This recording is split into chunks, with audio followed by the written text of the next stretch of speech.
وينكس بيت واسترد الناس اللي بسبابو دخلوا لديك البوب بسبابهم بداو كيقمروا، راه دوك الناس غادي يتحاسب عليهم واحدا تلو الاخر، غادي يوقفوا قدام سيدي ربي وغادي يقول لي ها سبابنا. علاش اخويا راه حاد وصافيه العظم وتيجيو عند جوانكس بيت نقولوا لا ما بغيتش ندير القمر، انا بغيت الفلوس بلاد.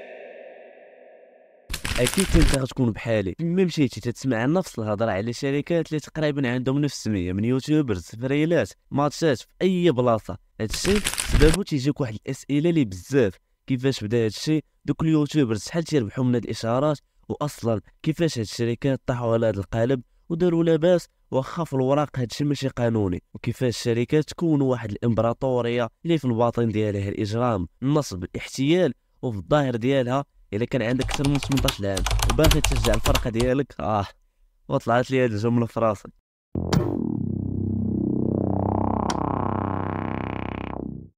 فانا عارفكم باغيين تعرفوا هاد الشيء، فما يمكنش نيشان نقزوا لهاد البلان ديال وانكس بيت، فخاصنا نرجعوا اللور. لا دابا مزيان تيمتد التاريخ ديال القمر الالاف سنين، اش من عام بالضبط ما عرفتش، المهم الاف سنين. اشهر لعبه كانت عندهم هي واحد اللعبه سميتها كينو، والكونسيبت ديال هاد اللعبه هي تجيب نوامر اكزاكت مع شي نوامر تيطلعوا لك عشوائيا. هاد اللعبه ما كانتش غير للتسليه، حيت كينو تيستعملوها باش يجمعوا الفلوس لواحد الاغراض حكوميه بحال البنايه التحتيه والدفاع العسكريه. من غير كانوا حتى هما كانوا تيقمروا على الخيل بحال الشكل ديال دوك القهاوي اللي تلقى فيهم امتجياس وصحاب الانتريت. في اليونان القديمه يعني الاغراق ديك الكليكه ديال افلاطون ودوك العريانين حتى هما القمر كان داخل في الروتين ديالهم. استراجيلوس هي واحد السميه ديال اشهر لعبه عندهم، واللي هي تقريبا بحال الدومينو القمر على مسابقات رياضيه. كانت عندهم واحد الحاجه عاديه، يلاه تنقول مسابقات رياضيه، زعما داكشي اللي كان عندهم ديال المبارزات والسباق اللي هو انا بطبيعه الحال. ولكن الا جيتي تشوف هادشي ماشي شي حاجه تاعي الناس يدووا عليها، فالاصل ديال هاد الثوره ديال القمر اللي تتشوف دابا بدا في واحد البلاصه اللي تيسميوها ارض الخطايا. مرحبا بك في لاس فيغاس. Next time I come, I'll bring my wife. I'll do that if I lose my mind. A wife in Vegas, take my advice. It's like going to China with a sack of rice. But I love Las Vegas.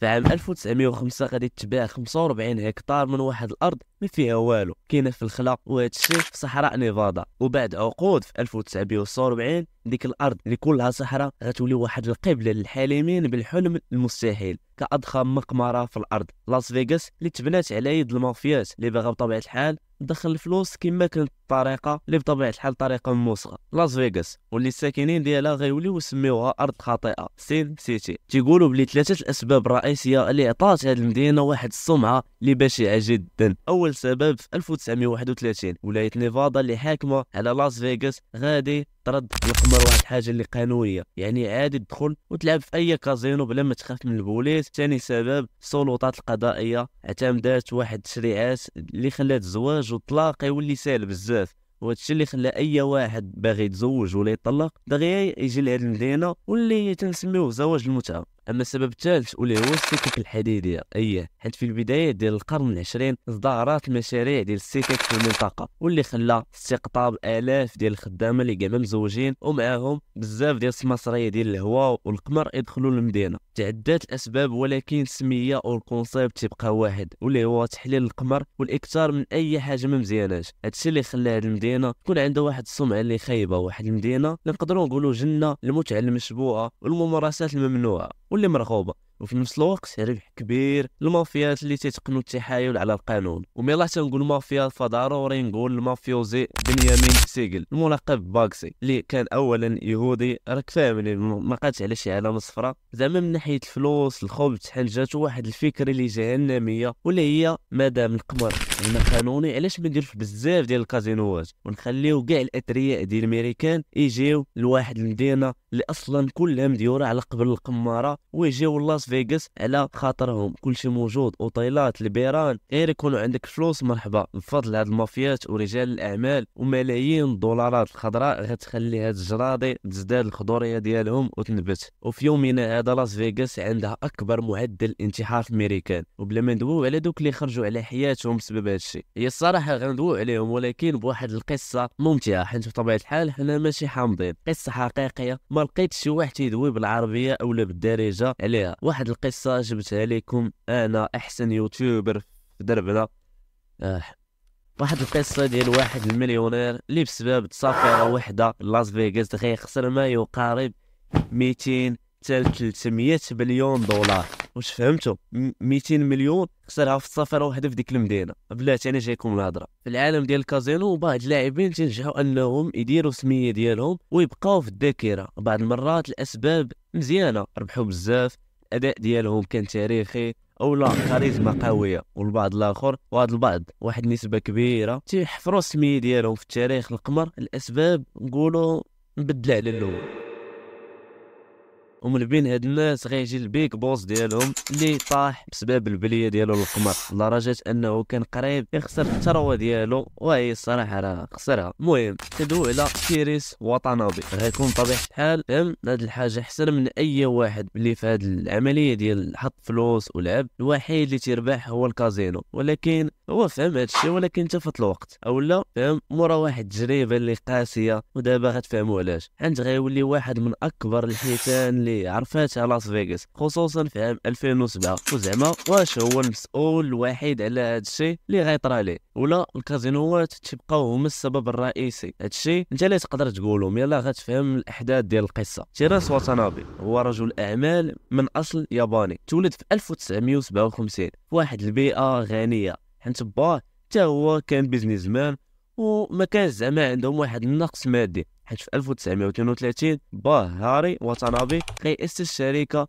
اورينتال تريدينغ. في الاول كانت غير واحد الشركه عائليه صغيره تتبيع الكادوات التذكارات، ولكن مورا واحد الخدمه وواحد الجهد الكبير غتوسع الشركه وغيولي عندها 17 محل في الولايات المتحده. ومنها الشركه ديال اورينتال تريد غتولي من اكبر الموردين في هذا الدومين، وغتعيش العائله موت مزيان، حيت بطبيعه الحال ما غيكون ناقصهم والو من ناحيه الفلوس. ولكن الوقت غادي والاعوام تيزدادوا على الشركه. فهاري واتانابي اللي بطبيعه الحال شرف وخاصو يتقاعد، واللي ما كاين ما احسن من ولدو تيرنس باش ياخذ بلاصتو، اللي تيبان غيمشي تقريبا في نفس الطريق ديال باه ويزيد للقدام بديك الشركه. حيت في عام 1977 يلاه غيسالم تيرنس واتانابي الشركه بهدف يكمل داكشي اللي خلى ليه باه واللي بناه من الزيرو. غيتبين لينا بلي بصح تيرنس غينجح في الاداره ديالو للشركه، وكان بيزنسمان ناضي بحال باه ولا احسن، وبالتركيز على الديكورات وداكشي اللي تيتباع. يلاه شي واحد تيدير شي حفله تيرنس غينجح في تنميه الشركه باش ولي دخل ليه 300 مليون دولار سنويا. واذا كانت الشركه غادا مزيان وغادا تدخل ليه الفلوس، فنفس الهضره غتطبق على تيرنس اللي غيولي واحد من اغنى رجال الاعمال في المنطقه ولا حتى في البلاد كلها. داكشي اللي تدخل الشركه في العام يا تيبقى طالع يا تيتزاد يطلع. ولكن بعد 20 عام من القياده الناجحه تيرنس قال بركه صافي هدا، حيت بغى يتقاعد. وفي عام 2000 باع الشركه اللي خدم عليها هو با مقابل واحد المبلغ اللي ما كشفوش عليه، ولكن الشائعات تيقولوا بلي غيوصل لمئات الملايين ديال الدولارات اللي غيخليه يعيش احسن تقاعد. وبصح هادشي اللي ما طراش. سيسبانس معلم، حيت كان بالامكان اننا نفكروا بلي مادام هو غيبيع الشركه فغادي يعيش واحد الاعوام اللي بقاو ليه بلا ضغوطات، واحد الاعوام اللي اصلا هما مخلصين على راسهم. ولكن تيرنس غيبين لينا اللي هو طور واحد الاعجاب تجاه الكازينوات والقمر. بزاف الناس عزيز عليهم القمر وتيرنس كان بحالهم، ولكن ماشي بحال الا لقيتي واحد الشغف اللي تقدر تخلطو اولا تقسمو مع الهوايات ديالك. لا، الاعجاب ديالو للكازينوات كان مبدل اولا بعيد على العقلانيه، ولا واحد الراجل اللي بحال تخلق غير باش يميزي الفلوس ويشوف اش غيطلع ليه. بطبيعه الحال هو دخل براس مال اللي كبير، داخل براس مالو هو. هادشي علاش غيولي يقمر بفلوس تاع بصح فلوس صحيحه، واللي خلاه واحد من اكبر اللعابه اللي تيخاطروا باللعب ديالهم في لاس فيغاس. المدينه اللي دخلت واحد الراجل ودورته مزيان في واحد النفق لا نهائي باش تحلب منه مئات ملايين دولارات، هنا ولا حياته تدور غير على القمر. اتفاق تلقى راسو في الكازينو. حنت البارح دا نعس فوق الطابله وعلم الله في داك الطرح شحال خسر ديال الفلوس. فين يبان داك بيزنس مان اللي كان قبل بهاد السمعه اللي ولات عنده ديال تيميزي فلوس صحيحه. ديما الكازينوات اللي كان تيلعب فيهم كانوا تيبغيو وكانوا هو المفضل ديالهم. كمثال واحد الكازينو سميتو قصر سيزار صيبوا ليه واحد ليفل في اي بي ديالو بوحدو باش تشوفوا واحد الاساليب تيخدموهم. دابا كاين عندهم في اي بي، لا هو طوه فوق الفي اي بي، حيت هو بالنسبه ليهم خاصو ضروري يخسر باش هما يربحوا. حاجه عاديه ولكن باقي شي نوع ما تيبغيش يتيقها. عام 2007 كان أسوأ عام بالنسبه لتيرنس وطنابي. تخيل معايا في عام واحد خسر 130 مليون دولار في الكازينوات ديال لاس فيغاس، تحديد قصر سيزار وريو، بعد ما شد 825 مليون دولار وقمر بها 825 مليون دولار. واش تصعبوا بهذا المبلغ الهائل اللي لعب به؟ الا حسبنا زعما شحال ربح وشحال خسر، غيلقى راسو في الاخر العام مشات ليه 130 مليون دولار، وهذا الشيء غير في عام واحد. تعتبر هذه السلسله الكحله واحده من اكبر السلاسل ديال الخساره من قبل شخص واحد في التاريخ ديال لاس فيغاس كلها، واللي كان لها تاثير واضح على الحاله ولا الوضع المادي ديال تيرنس. ولكن كاين واحد المثل تيقول مصيبه قوم عند قوم فوائد، ياك هو هذا. ما عرفتش شي حاجه بحال هكا. عند الشركه الام اللي شاده جوج كازينوات اللي كان تيلعب فيهم بزاف وطنابي، غادي تحقق 20% من الايرادات ديالها ديال الارباح غير من الخسائر ديال تيرنس ب 20%. ماشي نسبه اللي سهله، بالعكس واحد النسبه اللي كبيره. راه تندويو على واحد الشركه اللي شاده جوج من اكبر الكازينوات اللي كاينه في لاس فيغاس. 20% من الربح ديالها في عام كان غير من الخسائر ديال تيرنس. ولكن تيرنس واخا كان غيدير واحد الحاجه اللي ما خصهاش دار ونقولوا غيزبلها، حيت غيبغي يرجع فلوسه. كيفاش؟ غياخد كريديات من نفس الكازينوات وغادي يدير اسوأ حاجه دارها في حياته. حيت بطبيعه الحال الكازينو ديما رابح وناوي يربح اكثر من الخساره ديالك، وبالتالي تيرنس ولو عنده كريديات بمبالغ اللي مستحيل يخلصها، زاد خساره كبر من داكشي اللي كان فيه اولا داكشي اللي كان عليه.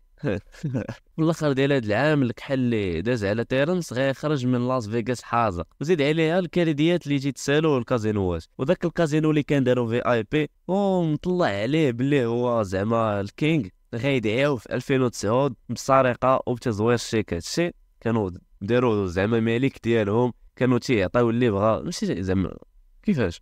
لا دابا هما كانوا حاطينو فوق في اي بي، يعني واحد المرتبه بحال تقول هو المفضل رقم واحد بالنسبه لهم. وشو دابا كيداروا ليه بعد ما زعما بعد ما مشاو ليه الفلوس؟ باش عرف بلي ديك القيمه وداك الشيء كان غير واحد المسرحيه وربحوا هما. تيرنس ما غاديش يستسلم وقال اصلا اللي فيه راه كافيه، وغيرفع دعوه قضائيه على الكازينو، حيت قال بلي يتفقوا معاه يردوا ليه 30% من الخسائر ديالو، وما ردوا ليه والو. اصلا هاد النوع ديال زعما الصفقات منتشر ما بين اللعابه اللي عندهم الفلوس بزاف، باش زعما الكازينو تيشجعهم يرجعوا ويلعبوا عاوتاني. ديك الوقيته نيت غيكشفوا بلي تيرنس وقفوا كازينو ديال وين، واحد من اشهر رجال الاعمال في امريكان، بداعي انه مدمن بزاف للقمر، حيت غير في داك الكازينو ديال وين خسر 21 مليون دولار. اش بان لكم؟ واش هاد الراجل وين فاش منع عليه يرجع يلعب عنده، واش بصح دار فيه خير ولا شنو؟ حيت هو شافو تيخسر وحبسو، كون خلاه كون وين نربح بزاف كما داروا هذوك الكازينوات اللي قبل. بعد واحد العام من اتهام تيرنس بالسرقه وزوار الشيكات، توصل هو الكازينو اللي كان دعاه لواحد الاتفاق، وبجوجهم غيحيدوا التهم لبعضياتهم. من بعد غيتبين بلي خلصهم 100,000 دولار في بلاص 15 مليون دولار اللي كان خاصو يخلصها. راكم عارفين بطبيعه الحال اش غيطرى ليه، حياته تدمرات، ما عندوش فلوس، ما عندوش الدار، ما عنده حتى حاجه، حتى من الصحه ما عندوش، حيت جا الكونسير وغيخرج في واحد الفيديو تيعاود فيه اش طرى ليه والقصه ديالو، وغيجمعوا ليه تبرعات. ولكن داكشي قليل بزاف من ديك الثروه اللي كانت عنده، ديك الثروه اللي خسرها في تصافيره واحده مدينه الخطيئه لاس فيغاس. كل تواضع قصه عربانه، داكشي قصه وسط موضوع، فهمتي؟ انت ما تفهمش وانا ما نفهمش، انت علاش دير ديك لايك اللي عجبك هادشي، باش مازال نزيد لقدام. ما عجبكش ما بغيتيش دير لايك، الله يسهل لك، ما عندي ما نقول لك. فين وصلنا دابا؟ تتسناو مني ندوي على اليوتيوبرز اللي تيديروا اشعار القمر، وعلى هاد الشركات اللي خلاو القمر يبان مطور او هاي كلاس، غادي ندوي عليهم. ولكن ما غنبداش بالبياض، فهمتي. غنبدا بالريوسه الكبار، غنبدا بوان اكس بيت. يلاه تندوي على وان اكس بيت، تندوي على سيرجي كارشكوف، رومان سيمخون، ديمتري كازورين، واللي هادو هما اللي تعتبروا الملكين لهاد الشركه. اما بالنسبه لشكون اسسها فلحد الان ما كاينه حتى معلومه في الانترنت. الحاجه اللي عارفين انها تاسست في عام 2007 في قبرص. عام 2007 هو العام اللي داز كحل على تيرنس، العام اللي خلى الثوره ديال القمر تبان. تندوي على ظهور واحد الحاجه اللي سميتها تليفون. This is a day I've been looking forward to for 2.5 years.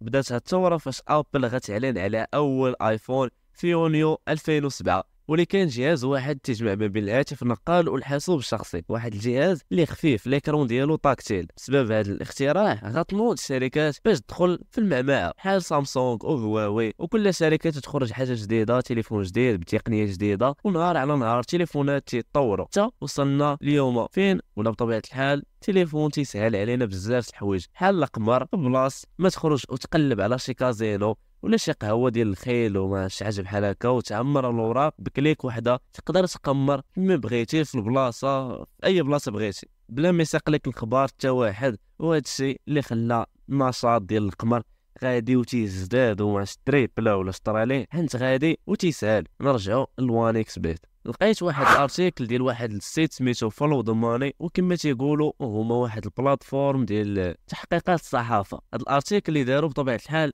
على وان اكس بيت، والمعلومات اللي لقيت فيه ما لقيتهمش حتى حاجه اخرى، زعما ما لقيتهمش في يوتيوب نهائيا بكاع اللغات. الخلاصه ديال هذا الارتيكل كالتالي: وان اكس بيت كتعتبر واحده من اكبر الشركات ديال الكازينوات في الانترنت في العالم، ووفقا للمحللين فهاد الشركه تدخل اموال طائله تدعو على مليارات ديال الدولارات بالاضافه لفلوس كاش. هاد الشركه تتسهل القمر باستخدام العملات الرقميه. واحد المحاوله لتحديد المقدار ديال هاد الشيء، قامت فولو ذا ماني بتحليل اكثر من 250 محفظه رقميه داخله في اكثر من 3 مليون عمليه تجاريه بقيمه اجماليه تتوصل 4 مليار اورو. حسب هذا الارتيكل فوان اكس بيت تتحكم في اكثر من 1000 موقع ديال القمر بطريقه مباشره ولا غير مباشره باستخدام واحد السكريبت. اكتشفوا مازال شبكات تتكونترولي اكثر من 1000 سيت، البعض منها تستهدف بشكل غير قانوني دول تتفرض تنظيم قوي للقمر،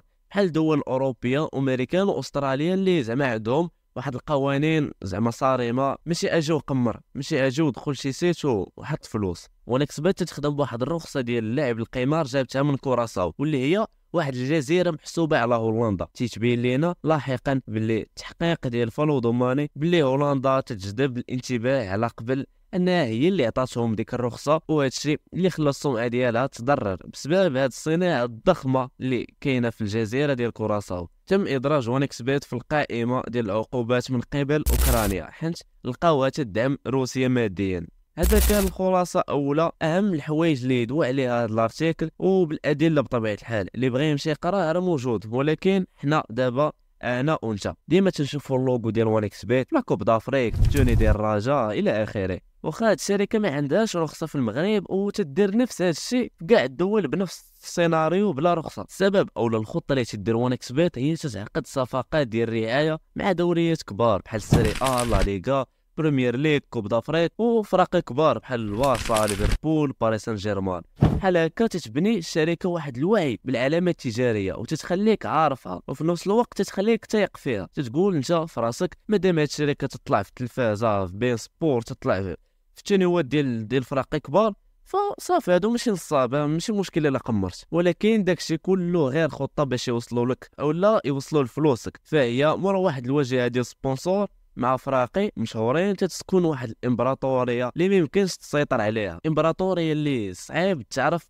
اش طاري لداخل. باش نزيدو نتعرفوا على الحجم ديال الانشطه ديال وانكس بيت، فولو ذا ماني دوزات الوقت باش تتبع المسارات ديال البيانات ديال هاد الشركه. الاثار اللي غايبين لينا مئات المواقع المستضافه من امستردام والى محافظ افتراضيه تدفق فيها 4 مليار ديال الاورو من العملات المشفره، حيت تقدر تقمر في اونكس بيت باستخدام البيتكوين. عرفنا من هذا الارتيكل بلي هاد الشركه تتعرف مزيان التحايل على القانون. كون كانت تدير شي حاجه مزيان كون كاع ما لجأت لها الطرق. افلييت ماركتينغ هو واحد التسويق بالعموله، هو طريقه اللي تخدم بها اونكس بيت. في بلاصه ما تسبونسوري شي اشهار في التلفازه ولا في دوزام ولا شي حاجه بحال هكا، تجي عندك انت عبر صناع المحتوى الروابا وحتى دوك لي باج ديال انستغرام ديال العبار. ما عنديش معاهم الصراحه، ما اخبار ما محتوى ما خليني ساكت. المهم التسويق بالعموله باختصار هو مثلا انا عطاوني واحد الليان غادي نقنعك انت باش تقمر تدخل من داك الليان، غتلعب ب 100 درهم غتجيني 20% ديال الرباح الا خسرتي ديك 100 درهم، وهما متاكدين بلي يا غادي تخسر ديك 100 درهم يا غادي تخسر اكثر منها. يعني اصدقائي العزيز فاش شي يوتيوبر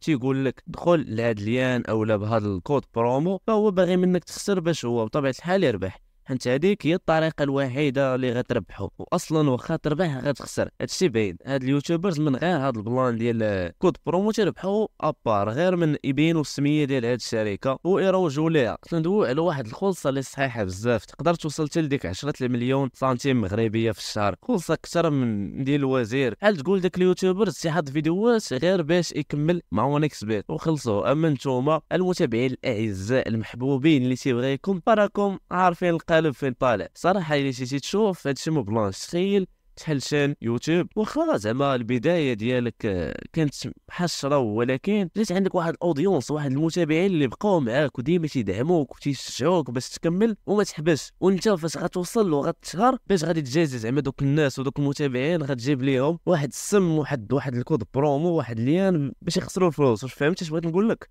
باختصار غتجيب لهم احسن طريقه باش الواحد يخرج على حياته. تخيل معايا عاوتاني انك درتي في يوتيوب واحد الفيديو وخديتي دقيقه ما كاملاش من داك الفيديو روجتي القمر، حطيتي فيديو ومشيتي تنعس عادي. كيفاش غيديك الناس وانت ما تعرف بسبب ديك الدقيقه شافها واحد الدري شاب غتحلي عيني على واحد العالم اللي عامر غير بالدمار والاوهام. كيفاش داك الدري اللي بليتيه غيكمل قرايته، كيفاش غيكمل حياته، كيفاش علاقته مع والديه بعدا غتبقى مزيانه. هو تتلقاه السدادر ما كرهش يبيعهم باش يعمر شي ماتش ولا شي فرقه على ديه شي فرقه طروازيام سيري في اليونان. تخيل معايا دابا بلي هذا ماشي دري، هادو دراري بزاف ديال الناس اللي غتخرج عليهم بزاف ديال الامهات غيبقى فيهم الحال. هنا كاين اللي غيقول لي بلي ركزتي فيه بزاف، ولكن هنا انا غنقول لك بلي هاد الشركات راه داروا فيك خدمتهم. حيت فاش تتولي مقتنع بلي القمر عادي ورقه ولا جوج ما عندهم باش ياثروا فيك، فعرف بلي راك غادي واخا غادي بشويه فراك غادي واصل. فرض البال حتى الا ما قنعوكش تقمر فخصهم يقنعوك بلي كاينه فرصه